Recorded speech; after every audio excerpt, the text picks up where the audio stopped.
Hey guys, I want to show you a little bit about what we're doing today. Today we're down here on Lake Norman, and I have with me field staff member Eric Stanberry in the back of the boat. And I want to show you what we're doing. We're down here bass fishing, and the bait I'm using is something that I use on Lake Norman a lot because it just works great for me. And it's a floating worm, okay? What I have here rigged up is I have a worm, as you can see, and that's one of the catch 'em up baits, 6-inch finesse worms.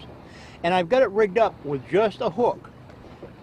I come up about 6 inches and I've got a very small split shot. Now sometimes if the water's clear, I won't do that because the fish can see it, but I need my bait to get down a little deeper, so I put a little split shot on there, but normally I don't do that.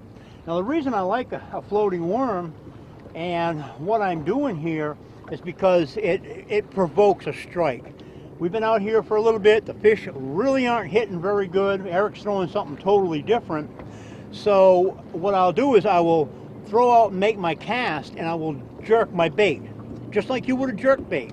And that'll make that worm, because it has no weight, go erratic and do all different kinds of movements in the water. And that will provoke a strike in a lot of cases. Now Eric, he's doing something different back there.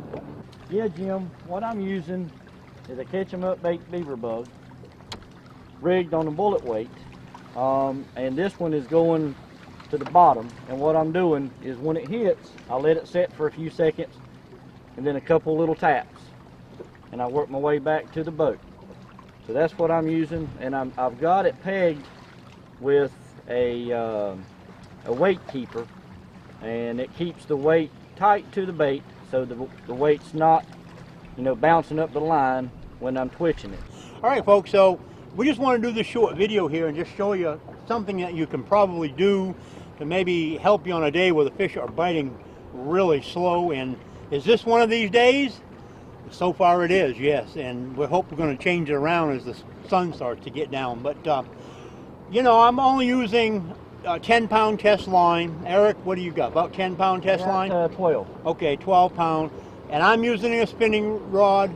Eric is using a bait caster, rod of choice. It's really what you're comfortable with. So just remember, you know, use them techniques. If fish aren't biting that good, you need to provoke a strike. And if you do something erratic, you will provoke a strike on a largemouth bass. So just remember that next time you head out on the lake.